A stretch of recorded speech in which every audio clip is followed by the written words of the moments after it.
ഒന്നും മുള്ളാനും സമ്മതിക്കത്തില്ല. ഓരോ വൈകാതെ ഒപ്പിച്ചിട്ട് വിളിക്കും ന്യായാവി ന്യായാവി ന്യായാവി. എന്താടാ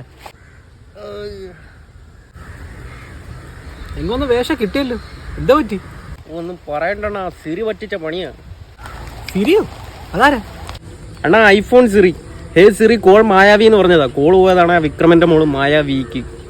അത് കൊള്ളാം. ഈ ഇൻഷല് കൂട്ടി സേവ് ചെയ്യുമ്പോഴേ ആലോചിക്കണമായിരുന്നു. എന്നിട്ട് എന്തോ ആയി? എന്നിട്ട് എന്തോ ആന നമ്മൾ തമ്മിലുള്ള ഇരിപ്പോശം വെച്ച് ആരാ എന്തോ ഒന്നും ചോദിച്ചില്ല. കോൾ എടുത്തപ്പോഴേ ഞാൻ പറഞ്ഞു വീട്ടിലാരും ഇങ്ങോട്ട് വരാൻ. എന്നിട്ട് അവള് വന്നോന്നോ? വിക്രമന് മുത്തു, അവന്റെ കുറെ ചിങ്കിടികള്, പിന്നെ ഈ കാട്ടിലെങ്ങും കാണാത്ത ഏതോ ഒരുത്തരണ എന്റെ പോക്കിയത്തന്നെ വേണമെന്ന് പറഞ്ഞ അവനെ തല്ലിയത്. അത് കൊള്ളാലോടാ. അവള് പോക്കാന്ന് അവന്മാര് തന്നെ പറഞ്ഞു. ഇന്നാളൊരു ദിവസേ അവിടെ കുളിമുരുടെ മണ്ടക്കൂടെ ഞാനെന്ന് പറഞ്ഞു പറഞ്ഞ് എന്തോ പുകിലുണ്ടാക്കിയാന്ന് അവള്. അപ്പൊ അതിവ്രത ചമയുന്നോട്. നിങ്ങൾ എന്തുണ്ടായി പറയുന്നേ? എടാ ഞാൻ ആ മൂങ്ങവേദിനെ കണ്ടിട്ട് മരുന്ന് വായിക്കാൻ വേണ്ടി അതുവഴി പോയതാ. ഇവിടെ സോപ്പും തുറത്തിട്ട് അങ്ങോട്ട് കയറിയതുള്ളൂ, കുളിക്കാൻ പോലും തുടങ്ങിയില്ല. നിനക്കറിയാലോ എന്നെ, ഈ കാട്ടിൽ എത്ര പെണ്ണുകൾ കുളിക്കാൻ വരാം. ഞാൻ ആ മരക്കം പിരിന്ന് നോക്കുന്നല്ലാതെ ആരെങ്കിലും ശല്യം ചെയ്യാൻ പോറുണ്ടോ? നീ അത് വിടി, വെറുതെ ഒരു പീഡന കേസ് പോയി വല്ലതും കണ്ടെങ്കിൽ വേണ്ടിയില്ല. എന്നാലും അതല്ല, ഈ കാട്ടിൽ കയറി അവള് പോക്കാന്ന് പറഞ്ഞ് നിന്നെ തല്ലിയവൻ ആരാടാ? പേരും ചോദിച്ചില്ലേ നീ? പിന്നെ ചോദിക്കായിരിക്കൂ, അവനവളുടെ സ്കൂബിയുടെ പോലും. സ്കൂബിയുടെ അതൊരു ബാഗല്ലേ?